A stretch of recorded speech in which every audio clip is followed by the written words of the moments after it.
Oh boy, now this is a good one.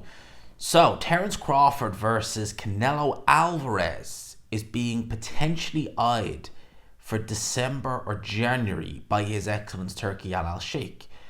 Says here, I'm working to deliver Canelo, but it will be a big fight for Crawford.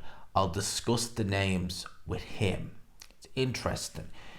The fact that we're hearing about Canelo Crawford, the fact that the Saudis are looking to intervene, normally when they tend to kind of have an eye on something, especially if it's feasible, like both fighters are, free-ish. I know, obviously, there's talk that Canelo has a September date with Berlanga.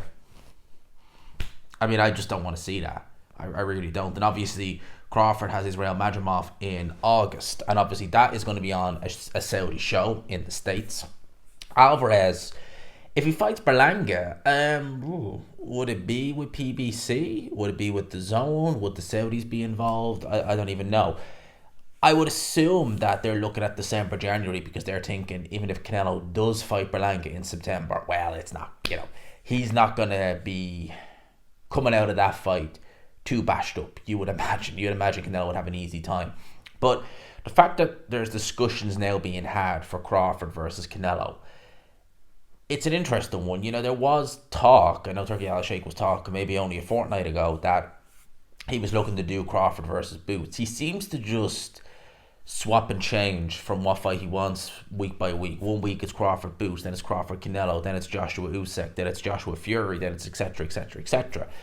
If he is looking to do Canelo versus Crawford, it is an interesting fight. But obviously, the elephant in the room is the big jump in weight. Now, Crawford is now going up to 154 pounds. He's obviously challenging for the title there. So it's not a welterweight going up to super middleweight. But the last time someone who fought at 154 pounds went up to super middleweight to challenge Canelo, well, the less said about that fight, the better. It was obviously Charlo. I can kind of see where Crawford is kind of coming from, or Team Crawford is coming from, looking to chase this fight. For the simple reason, when you look at you look at 154 pounds, there's really not much there in terms of big fights. Tim Tszyu, who's fighting on the undercard against Virgil Ortiz, I don't think he wins that fight. Now, Virgil Ortiz is a big name. Well, he could become a big name. He's not really a big name now, but he could become one. But that could be a little bit in the future. Then you have the likes of Fundora. Not really a big guy, but not a big name. Charlo, we don't know. Well, we haven't heard really anything from Charlo. Jamel Charlo.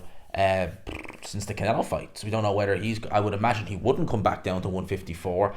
Jamal Charlo at 160 or 168. What's he doing? Even if you look at 160, that division is very, very thin on the ground.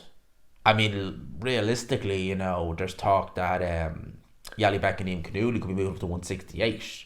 If he does, then it's there for someone like Eubank Jr. to potentially pick up a world title, because it's a very, very tin on the ground division. And when you have a tin on the ground division, you don't have any big fights to get made. So for Crawford, if he wants a big fight, well, realistically, it's going to be Canelo Alvarez.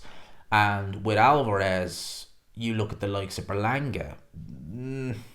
They can sell that fight to the casual audience, and they will do it. But big fights at 168, if Benavidez and Morel are both going to be going up to 175, then what do you have at 168? It will be interesting. Crawford, we look at the big jump in weight, and it is a big jump in weight.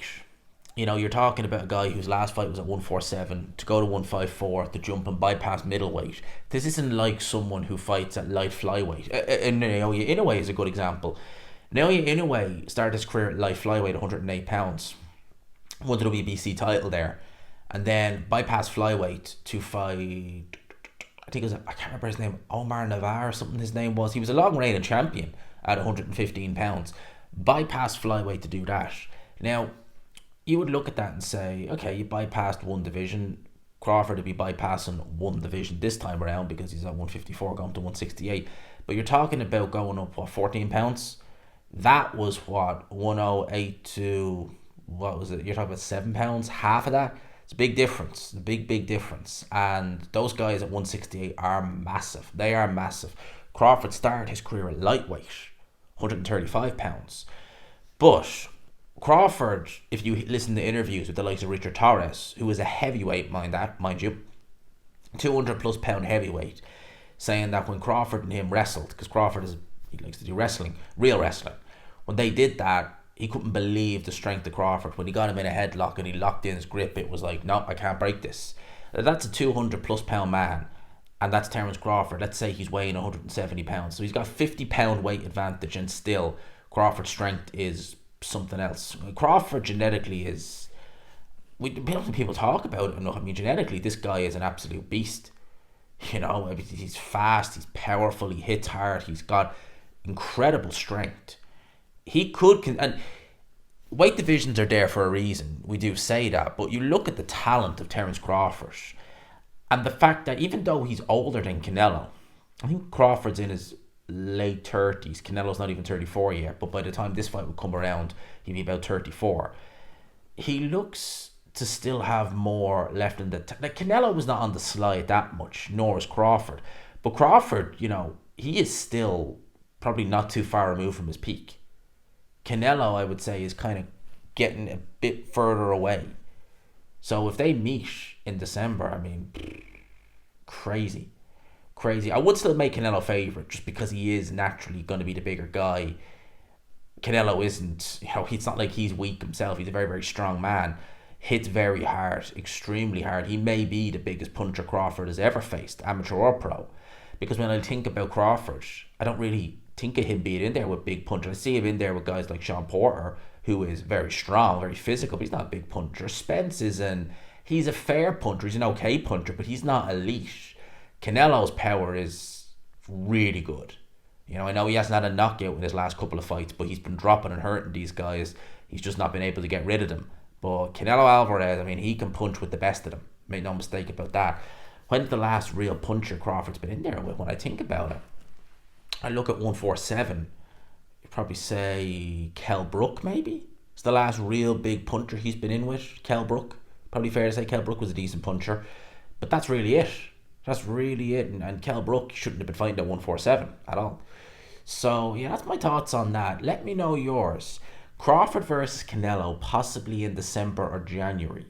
Now, let me know your thoughts in the comment section below. If the fight happens, if it does take place, what are your thoughts? Who would you have? Let me know in the comments. I hope you enjoyed it, people. Smash the like button if you could, and subscribe, of course, if you haven't already. Peace.